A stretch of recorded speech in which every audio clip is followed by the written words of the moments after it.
There was an example, a pretty tragic example from my old neighborhood. Oh, good. We're cutting straight to tragic after that. All right, go. Let's go to misery. Okay. A lot of times when people talk about politics, I think that they're just playing with action figures where they say, oh, and then this happens, and then if this guy would do this, it'd be like so cool. And it's just like not living in the real world.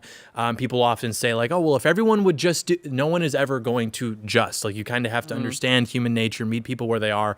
And so I agree with what you guys are saying about the social media problem.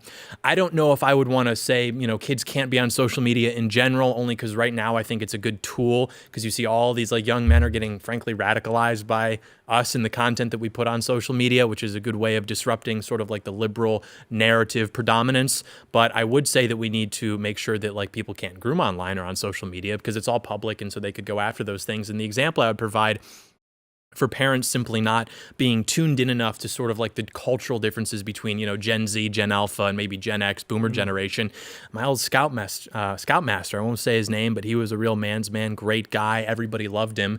And now if you drive by his house, he has on display a pride flag because his son ended up becoming gay and then eventually discovering that he was actually a girl.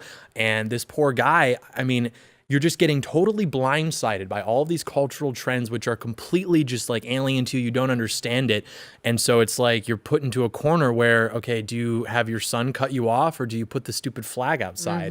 I don't agree with the choice he made, but also I'm not going to, say that I don't sort of empathize with that because you've grown up and your brain has solidified in a completely different country. And it never would have occurred to you to monitor your son's internet access because maybe, he's going to come across cartel videos or porn. Sure. But the idea that people would be reaching out to him, trying to groom him just to get off on it, just to be like a sadist is just something that like a normal person would not expect that kind of evil to exist in the world. Would they not though? I don't know. I wish they would. I understand that this audience is a vigilant one, so I'm not saying they don't get it. But imagine like the skills of the average American parent. You need people who know what's going on and know that these things are threats to American children to step in, frankly, from the top down and prevent it from happening. Because I just don't trust the vigilance of the average parent to be able to protect their kids from these things. Because then you do agree with the social media ban. Yes, yeah. I directionally agree with what you guys are saying because by the time everyone understands this threat 10, 15 years from now, it's like you said, the generation's already ruined and now you don't have sons and daughters anymore. You have Z's and Zems. So. Well, I remember watching Glenn do do you remember the episode he did where he spoke about his Yes, son? I watch every single Glenn Beck episode. Yes, which one? Okay, the one where his son was talking to someone on his PlayStation. Did you ever see that one? This is quite some time ago, and the guy was grooming Glenn's son. Yeah, and I was like, so there's nobody more vigilant than that guy, right? So it's just sometimes you can't be everywhere all the time. That's true, but that's why my son does not have access to the outside world on his. He only has a Nintendo, and all of the chat features are turned off. But Sarah, listen. The problem is like for example, we're very hyper vigilant with that. With my 1,000 kids. But when my son was someone swimming, needs to tell him what causes that. He doesn't know. I still don't know. 1,000 kids? What causes children?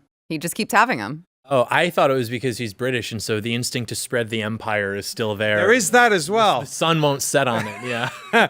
But my son would we had him in a religious school, and we were very vigilant with him, and then he would go to a swim team. Yeah. What are you going to do? You're sitting there and he would be separate from all them, but again, it makes him a bit of a pariah, but he doesn't care because he's that guy. He's like, I'll do what I'm going to do.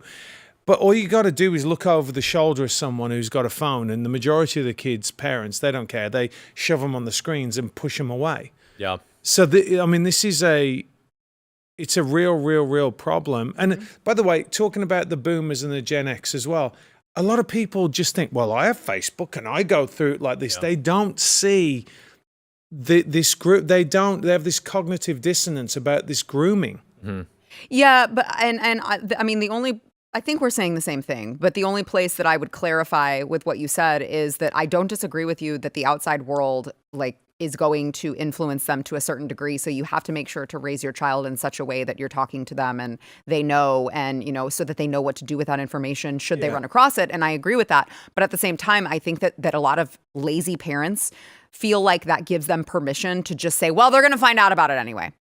Because I've heard that from a lot of parents. They've all got social media. They're going to find out about it anyway. And I'm like, not my kid. Yeah, and you so got to delay it as long as you can. Right. Like, it is your job as the parent to protect them from any of that for as long as possible, regardless of how hard it is, regardless of what anyone else is doing, regardless of the fact that they're going to go out to, football or swim or whatever, and they may run across it. But that doesn't mean you just give yourself permission to just be like, oh, well. That's oh, why, well. Like, looking at the generational equivalent of like a Playboy or something is one thing, but being targeted specifically by these grooming networks who are all collecting government checks. They're all on disability. Quite often they get free rent even, and they basically exist to hang out all day. They say they're depressed and so they can't work, and they hang out on Twitter, on Discord, and all they do is like groom kids and talk about their gender identities and things like that. And so the amount of people who are really pushing this in terms of like the grunts, it's probably like 10,000 people. In the same way that, we were censored for 5 years or something for expressing opinions to the right of Hillary Clinton, you could so easily censor people who are trying to target kids in that way. And it would be justified because it's not like a different idea. It's deliberately malicious and confusing, and it's targeting children. It's child abuse. We should censor and persecute child abuse, and then it can go away, and your kids can have a relatively normal upbringing, though it may be different from yours because there's more technology, and you wouldn't have to worry so much as normal parents about that kind of thing getting inside their head. Yeah. If you like this clip and you want to see the full episode, click here. And if you want to subscribe to the channel, come on, you do. Click here.